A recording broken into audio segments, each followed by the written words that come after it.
And we're back. It is I, your host, Jamerson Ballard, and this is another episode of R&R. And what's going on, everybody? Man, what's popping? It's been a whole week since I talked to y'all last. Yeah, I'm doing this thing on Mondays. Anybody know why? Anyway, topic for today is chaos. I hope y'all can hear me, right? But chaos is the hinges to the doors of promotion. Yeah. All right, so promotion to scale upward, to get a new position, to get paid more money, more responsibility. Is that something you really want? Maybe. You say you do. All right, so right now, I got some shirts, right? I just made them. Tell me how y'all feel about them in the comments. It reads, I'm saved, but I'll beat your ass. And it's really how I feel. I mean, while we talking about promotion, right? But anyway, back on the topic, promotion to be promoted. No, I mean, it means more responsibility. Yeah, it does.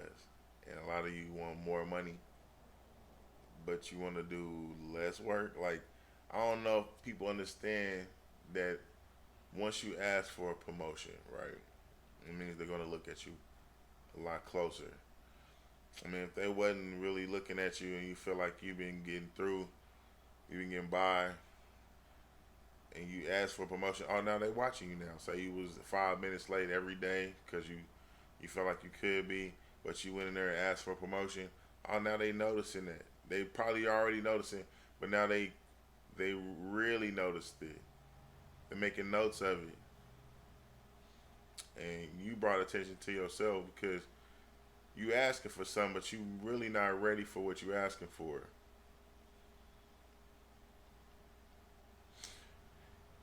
When you get a promotion, you have to do more, not less.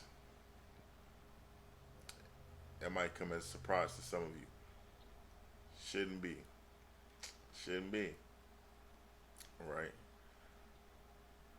So you ask for promotion, they start noticing that you come in later than you should. No to the promotion. But to bring my point home, let's say there was an evacuation that needed to happen for some reason. Maybe it was a gas leak, and you pay very close attention to the exits and the procedures. And for some of the people that were lacking, you were pretty much their hero. You gathered your team together. You made sure that the people that were missing were accounted for, and at the same area where y'all was supposed to be when y'all had done the drills. And you might not even get a promotion for that, right? I mean, because that with the being late kind of cancel each other out. But if you was to not have been late all the time, it would have weighed a lot heavier, right? But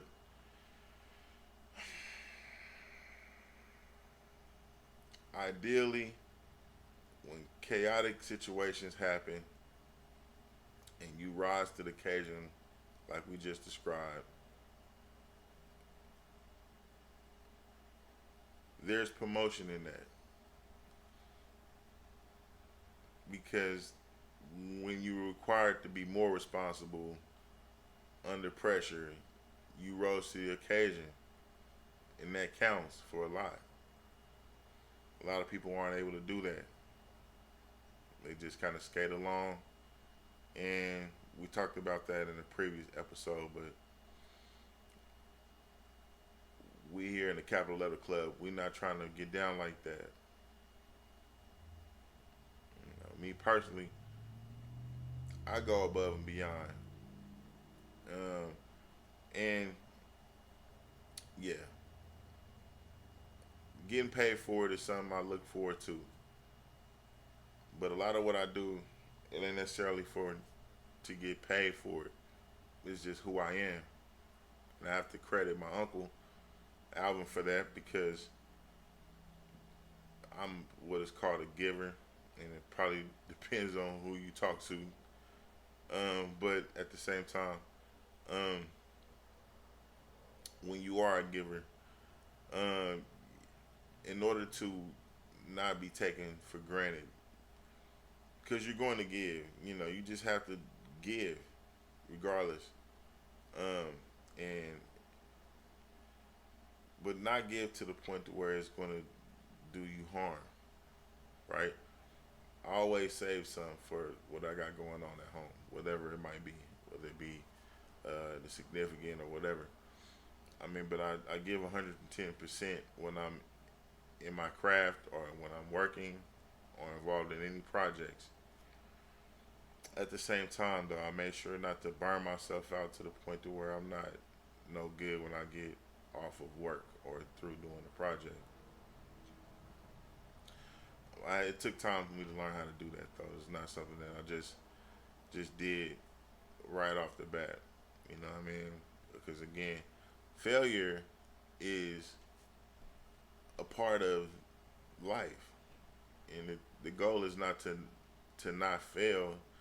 The goal is not to not fail, but to not allow failure to become your condition or to overtake you. In this life, we have to learn how to activate our maneuverability, is what I like to call it. And yeah, you probably gonna hear the word activate thrown around a lot more. But whatever. Um, yeah, but you gotta activate your maneuverability, man. We talked about the pivot in a previous episode. Um, and so, but we also have the transferable skills.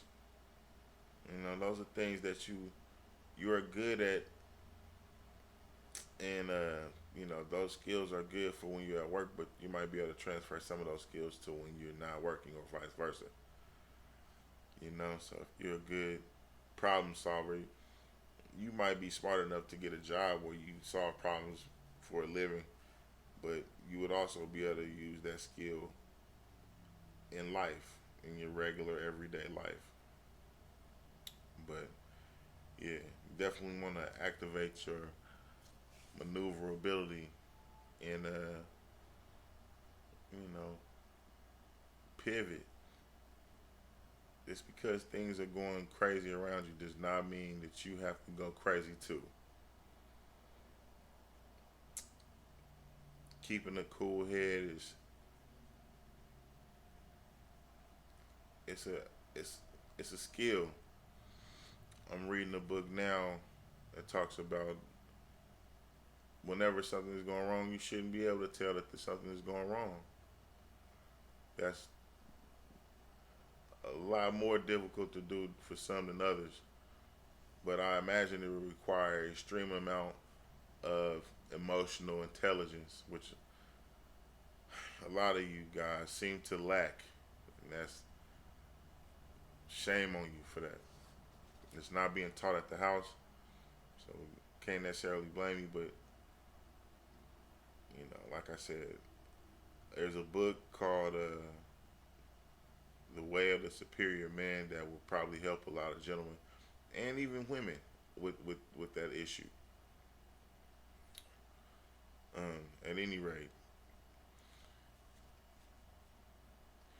this might not be as something that a lot of people are able to grab onto right away because when chaotic things happen, you just want to have the freedom to throw a fit or even to just be upset about it because that's your right to do that. And you might, just because you see everybody else doing that, you feel like that's something you should be able to do too. But when you feel like this, is it's going to take a changing of your perspective. because you know,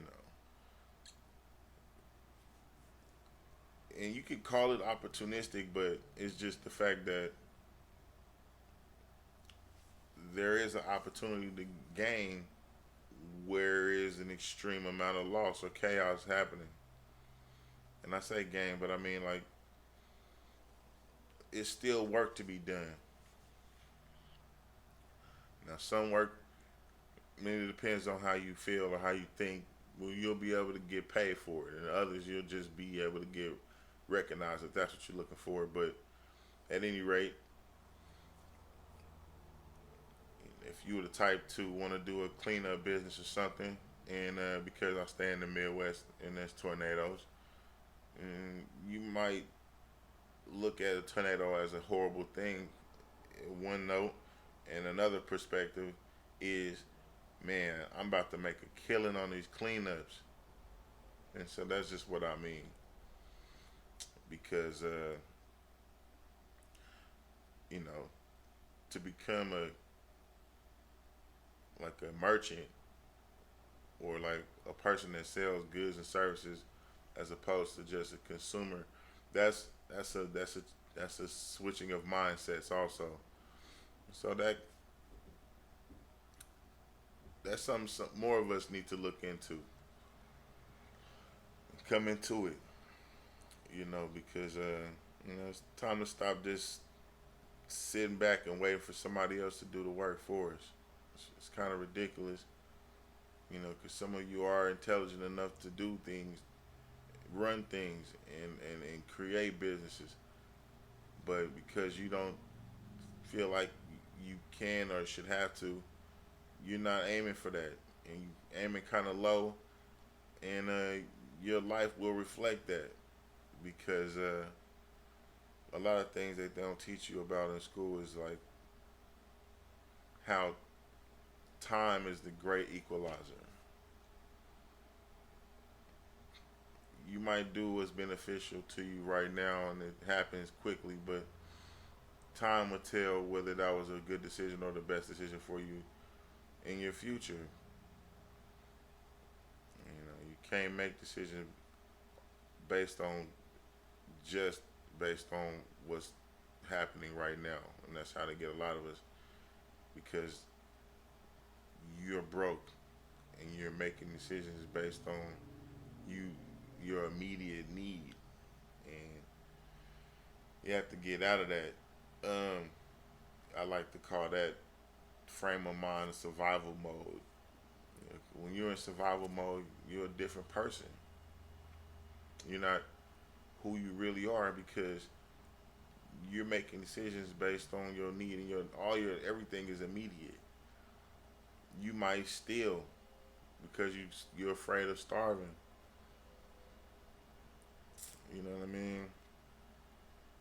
You might do something you wouldn't normally do under like normal circumstances because the struggle is so real for you at this point. You might sell your body or do some other things, but that's not who you are altogether, and you don't have to stay in that. And that's a lot of what this show is about: is pulling yourself up by your bootstraps, as it may. But it definitely takes community. You know what I mean? So, I mean, a lot of times people don't appreciate what you do for them. But my perspective is that I'm not doing it not necessarily for the person altogether. I'm doing it because it's what God put on my heart to do. And if the person doesn't appreciate it or doesn't do the right thing with it, I did my part. And when God asked me, I'll be able to tell him I did what he asked me to do. Now it's on you. You know, bum asked me for $5. I mean, I'm not necessarily the type of person to just give homeless people money just because. I mean, I kind of get tired of seeing a lot of homeless people. I'm not mad at that though. I'm just saying I don't want to encourage it. But let's say it was on my heart to give $5, and for me, it's whoever I see first in need of it, right? It could be a kid, a homeless man, woman, uh, anything like that. You know, somebody in need, regardless of who, I would help them. But if it was a man and he said he needed some money to get some gas or something, I gave him the $5, and I would see him again the next day asking for $5. I wouldn't get upset with him because I gave him the $5 and felt like he maneuvered me or got over on me. Nah, I did my part and I gave. Now he won't get anything else from me, but if anybody, he got over on God. He not me. So I don't let myself get upset about things like that because it's ridiculous. There are a lot of people who are struggling, and I understand sometimes that when you on Beg Street and you are asking people for money and you get more than you anticipated getting, maybe you get good to you, you continue to go further than you anticipated going. But at any rate, I'm not going to be upset with anybody if they misuse the funds that I've given them on the off chance that I've given somebody that was doing wrong things with the money I gave with them. I'm not gonna have any hard feelings about that because, like I said, if it's in my heart to give, I'll give it. But I'm not gonna be foolish with my giving or my gifts. So I'm hoping this reach the people that would actually need this or to hear this. If this added something to your life, please shoot me something. And my cash app is $SuperStee, SuperStee.